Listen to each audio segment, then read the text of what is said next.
We talked about it on our last episode. You can go back to it if you need to. But like, I saw people putting up like mock trades between the Canadians and the Pens. Like, I don't know. Like, this is a bit weird for me to be at this point. Yeah. Do you know what I thought? I was up early on Thursday and I saw that article like with my morning coffee. Yeah. And I was like, vindication.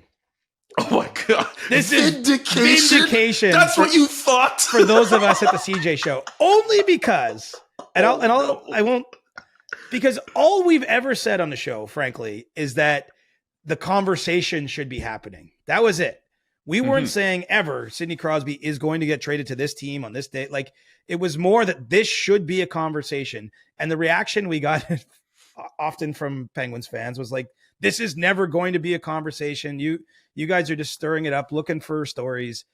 And if Josh came to this, Josh crossed the Rubicon with that story. Josh, excellent local reporter. I've known him for a long, long time there.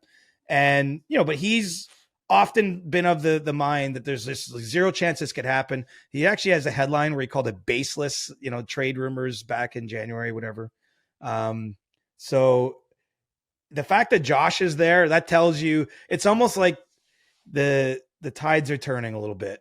And the funny part about the story and the timing of it is I really don't expect anything to happen anytime soon. So we almost have to like indulge in this right now, put it in our back pockets, and then let's see where the Penguins are come the trade deadline, or even maybe a bit before that. Although, let me introduce one dynamic we haven't discussed. Okay. It was a quiet summer, right? We've been over this. It sure was. It was a quiet summer in the NHL. One of the main reasons for that is nobody was trying to be bad. Like no team was openly like, we're rebuilding, we're trading away players. There wasn't a lot in that time frame. Well, there's a pretty intriguing prospect named Gavin McKenna. Was going to Penn State this year. Mm-hmm. He's a number one, rated prospect by Corey Pronman and Scott Wheeler and everyone who does this for a living. I'm certainly no prospect wizard or expert. He's pretty damn good. I saw him at the World Juniors. He's pretty damn good. Yeah. Like, my point is, like, I think he's the kind of player, and I don't want to put any more expectations up, but he changes an organization. Like, you're feeling better about your team if you get him. Who's going to be bad in November or December? Like someone. Here's the thing: no one was. No, but I'm not just sure. saying. But I'm not just saying Pittsburgh.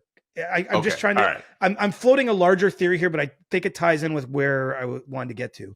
Is that some teams, there's not enough points available for everybody to be good. So some team is going to find themselves bad or off to a terrible start in November or December, and I think there's going to be incentive for that team, or maybe a small grouping of teams, to get a jump start on, maybe making some trades, maybe, thinking about what they could do to position themselves to be in the best spot for that 2026 draft. And I just wonder, is there a scenario where Pittsburgh gets there? And if it does that offer a window? I mean, Sidney Crosby, it's hard to imagine him being an in-season trade, but I don't think we can rule anything out at this point. I mean, at the end of the day, for all my talk of vindication, this or that, I mean, one of the most powerful agents, if not the most powerful agent in hockey, who happens to represent Sidney's represented him for 25 years, like back to before he was even in the NHL, came out and said that he could be traded. It's possible, or whatever his exact quote was. So it's now possible. It's being discussed. People like Josh think it could happen. Let's see where we go. I didn't think we'd get here in like early September. I thought trade deadline time or even next summer. But the world has come around to the conversation we've been having here on the CJ show for at least 12 months, maybe longer. And we're going to keep having it because I think we were right then. I don't think anything's really changed, except more and more people are coming to the realization. I think, at the end of the day, it's a unique circumstance for all kinds of reasons. And maybe, just maybe, it happens.